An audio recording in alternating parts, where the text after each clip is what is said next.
Hey, movidas! Tudo bem? Hoje eu trago algo bem especial para vocês. Eu fui assistir ao filme Como Eu Era Antes de Você, com umas amigas. Esse filme que é homônimo do livro da autora Jojo Moyes. É um filme maravilhoso que me fez refletir muito sobre a vida, sobre o amor. Enfim, eu quero muito compartilhar com vocês. Então tem spoiler. Quem não assistiu ao filme Como Eu Era Antes de Você, para agora e vá assistir ao filme e depois você assista ao meu vídeo. Ou então, a menos que você não tenha intenção de assistir ao filme, ou a menos que você não se importe. Então, continue aqui comigo. O Como Eu Era Antes de Você relata o seguinte: um jovem rapaz que tinha uma vida normal, como de qualquer outro jovem, e ele vê sua vida completamente transformada quando, por uma fatalidade, ele é atropelado por uma moto. E esse acidente o deixa tetraplégico. Ele tinha sonhos, estudava, tinha namorada, tinha sua família, tinha planos, perspectivas para o futuro. E ele viu isso tudo sendo tirado dele. Na cabeça dele, na mente dele, ele se questionava: para que eu vou viver se eu não posso fazer nada do que eu fazia? Qual é o sentido de eu estar aqui? E ele toma uma decisão. Ele comunica aos pais que num prazo de 6 meses ele vai optar, por acabar com esse sofrimento. Então, os pais se agarram com todas as esperanças a esse prazo estipulado pelo filho. Existe na Suíça uma espécie de suicídio assistido, e era o que o Will ia fazer. Eles tentam encontrar uma pessoa que possa fazê-lo mudar de ideia.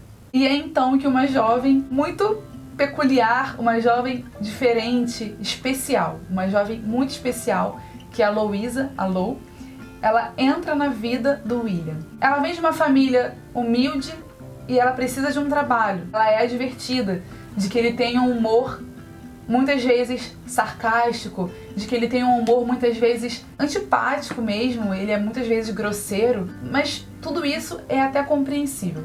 Mas à medida que o tempo vai passando, ela vai conhecendo um pouco mais da vida do William. À medida que o tempo vai passando, ela vai analisando e vendo quem é o William em realidade. Ela, sempre muito atrapalhada, com suas vestes até mesmo bregas e ridículas na opinião do Will, faz com que ele se apaixone por ela. Ela até tinha um namorado, mas ele era sempre muito egoísta e isso acabou fazendo com que eles viessem a terminar. Ela ainda não sabe dessa decisão, até um dia que ela acaba ouvindo uma conversa na qual os pais do William estão conversando sobre isso, que eles não sabem o que vão fazer e que eles não sabem qual será a decisão final do William. A mãe, principalmente, tenta a todo custo fazer com que ele mude de ideia. E a Louisa, ela acaba descobrindo o que ele pretende fazer. E ela se desespera, porque ela já se vê apaixonada por ele. Como não se emocionar ao lembrar quando ela falou pra ele que, quando ela era criança, ela tinha ganhado uma meia calça de abelha e que era a coisa que ela mais gostava. Só que ela nunca mais conseguiu encontrar depois de adulta, mas ela gostaria muito. E chegou o dia de seu aniversário e o Will, sempre muito especial e detalhista, se lembrou desse detalhe e conseguiu achar uma meia calça de abelhas e deu de presente para ela. E ela simplesmente naquele momento, ela era a pessoa mais feliz do mundo. Muito lindo mesmo. Em uma conversa com a sua irmã, ela aconselha a Lou para que ela fizesse de tudo que tivesse ao seu alcance para mudar o pensamento do Will. Uma das cenas mais marcantes do filme é quando ele leva a Lou para ir a um casamento, até mesmo de uma ex-namorada dele, que ele acabou afastando na ocasião que aconteceu tudo. E eles estão ali dançando na frente de todo mundo, ali sobre a cadeira de rodas dele. Então ele olha para Lou e fala: Clark, muitas vezes você é a única coisa que me dá vontade de levantar da cama. Realmente muito apaixonante, e ali naquele mesmo cenário, ela pede para que ele se permita viver, para que eles façam coisas juntos, para que eles viajem, enfim. E é exatamente isso que eles fazem. Eles passeiam, fazem várias coisas juntos, eles vivem, ele se permite essa chance, na verdade ele até permite a ela, porque ele percebe tudo.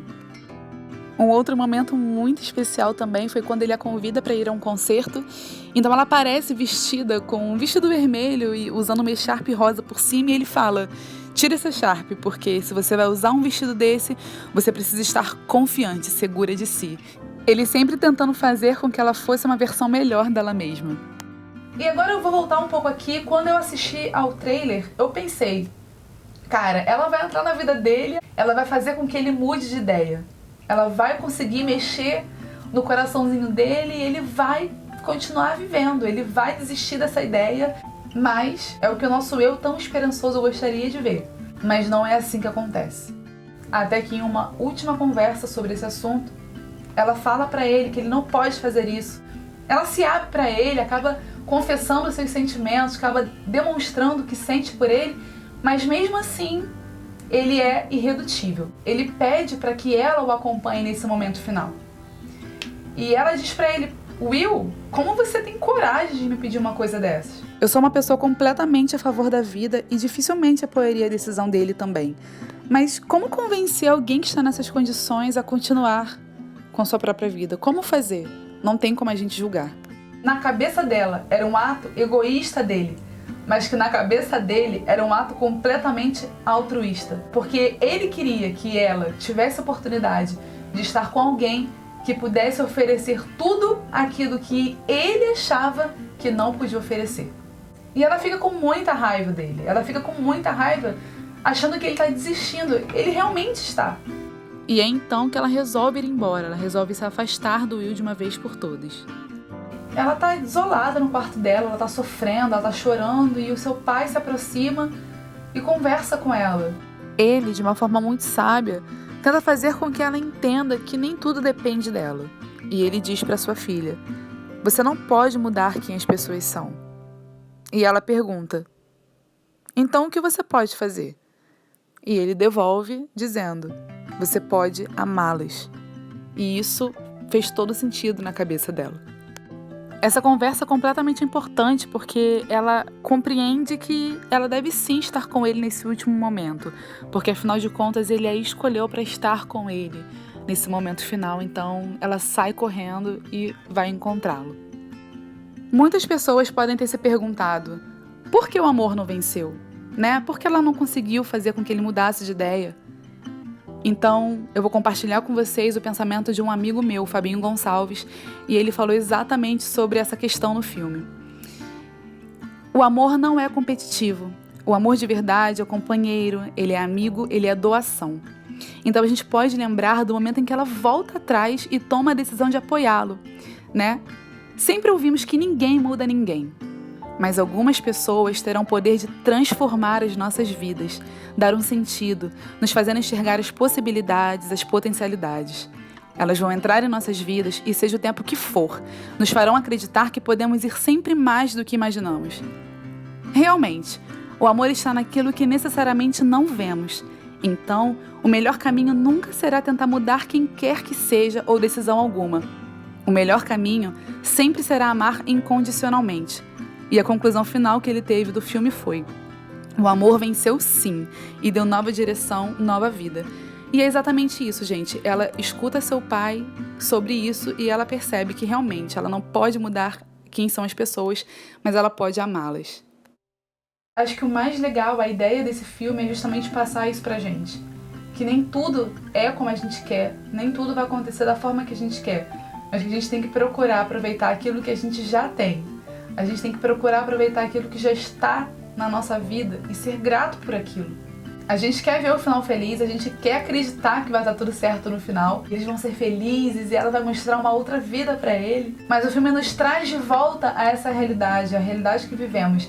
Que nem tudo acontece como nós queremos.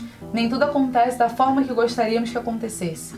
Então, o filme nos dá esse choque de realidade. Voltando um pouco aqui, um dos momentos que mais me tocou, um dos momentos mais importantes, dentre os muitos momentos de cumplicidade que eles tiveram, em uma conversa ele disse para ela, você precisa ampliar seus horizontes, Clark, você precisa expandir o que você sabe, o que você conhece. Sempre impulsionando-a, sempre encorajando-a a crescer, a melhorar. E ele diz para ela, você só tem uma vida, então é sua obrigação vivê-la o mais plenamente possível. Em outras palavras, vive intensamente. Aproveite a vida que você tem, agarre-a com todas as forças. Agarre todas as oportunidades que aparecerem na sua frente. Seja você mesmo sempre, Não importa o que as outras pessoas vão pensar de você, o que importa é o que a sua consciência te diz, o que importa é quando você vai deitar à noite, conversa que você tem com seu travesseiro ou com Deus. E o mais interessante é a gente perceber que cada um de nós tem a sua própria escolha. Quando você escolhe um caminho, você abre mão do outro caminho. Quando você diz sim para uma coisa, você está dizendo não para outra. E assim é a vida. Então que a gente possa prestar atenção bastante em tudo que está ao nosso redor, que a gente consiga ter essa sensibilidade de escolher aquilo que realmente vai nos dar felicidade. De que adianta a gente viver uma vida só para agradar as outras pessoas? Você não se realiza, você voa com as asas dos outros, você voa com os sonhos dos outros, você não voa com seus próprios sonhos. Então, eu senti vontade de falar sobre o filme. Eu não saí triste do cinema, não saí. Eu chorei, não tanto como eu achei que eu fosse chorar, mas eu não saí do filme triste, não saí assim, ai, poxa. Não, é claro, no fundo, a gente queria sim que ela fizesse com que ele mudasse de ideia. Acho que ela não fracassou. Sabe por que ela não fracassou? Porque ela tentou de tudo que ela podia. Ela fez o que estava ao alcance dela. Ou seja, ela tentou. E tentar. A vida requer que a gente tente, que a gente erre, que levante de novo, que acerte, e que erre de novo e depois acerte, ou que não acerte. Mas uma hora a gente aprende. Sempre pensando que o passo que você está dando vai definir o que você vai viver no futuro. A gente tem que ter essa consciência do que a gente está deixando e o que a gente está construindo para frente. Eu separei o melhor pro final. O Will, ele deixa uma carta pra Lou para que ela leia em um restaurante em Paris que ele recomendou para ela em uma das conversas que eles tiveram. Então eu vou destacar aqui os pontos mais importantes dessa carta. Ele diz: Clark, quando você ler esta carta, terão se passado algumas semanas. Espero que o tempo esteja ensolarado bastante para que você se sente na calçada numa daquelas cadeiras de ferro que nunca estão bem firmes no chão. Se olhar a rua à esquerda, verá o L'Artisan Parfumé, onde depois de ler esta carta você deveria experimentar um perfume que eu sempre achei que ia ficar ótimo em você. O cheque que você recebeu no envelope anterior não é a quantia total, apenas um pequeno presente para ajudá-la nas primeiras semanas desempregada e para ir a Paris. Quando voltar para a Inglaterra, leve esta carta para Michael e ele vai lhe entregar os documentos que você precisa para acessar a conta que eu pedi que fosse aberta em seu nome. Essa conta tem o suficiente para que você compre um lugar para morar, pague o seu curso e as despesas enquanto estiver estudando em tempo integral. Não estou te dando dinheiro porque quero que fique saudosa em dívida em relação a mim ou para que isso seja uma espécie de maldita lembrança. Estou te dando isso porque poucas coisas me fizeram feliz e você foi uma delas. Durante algum tempo você vai se sentir pouco à vontade em seu novo mundo. É sempre estranho ser arrancada da sua zona de conforto, mas espero que você fique animada também. Você é destemida, mas escondeu essas qualidades como quase todo mundo. Viva corajosamente, siga em frente e nunca se acomode. Use suas meias listradas com orgulho. E se quiser mesmo ficar com algum sujeito ridículo, garanta que um pouco de tudo isso fique guardado em algum lugar. Saber que você ainda tem possibilidades é um luxo. Saber que eu lhe dei algumas me dá um certo alívio. É isso. Você está marcado no meu coração. Desde o dia em que chegou com suas roupas ridículas, suas piadas ruins e sua total incapacidade de disfarçar o que sente. Você mudou a minha vida muito mais do que esse dinheiro vai mudar a sua. Não pense muito em mim. Não quero que você fique toda sentimental. Apenas viva bem. Apenas viva. Com amor, Will. Que a gente viva aqui com um propósito mesmo, porque Deus nos deu apenas uma vida, então que a gente possa aproveitá-la mesmo. Espero que vocês tenham gostado, deixe seu like aqui no canal. A gente tá aqui numa troca, então deixe sua opinião aqui nos comentários, eu quero ler a sua opinião com relação a isso. Se inscreva no canal, eventualmente eu vou fazer vídeos mais reflexivos mesmo. Até porque se eu falo de saúde, eu também tenho que falar de saúde mental, não é verdade? Então é isso, meus amores, um beijo e eu espero vocês no próximo vídeo. Quando há amor, você simplesmente entende que a felicidade do outro faz parte da sua também, ainda que essa felicidade vá contra os seus próprios interesses. Você entende que para sentir-se mais próximo e unido, precisa desgarrar-se de si mesmo. Mas o amor, ele é suficiente. Movidas, tudo bem? Sabe aqueles dias que quando você acorda, mais parece que o seu cabelo tá de mal com você?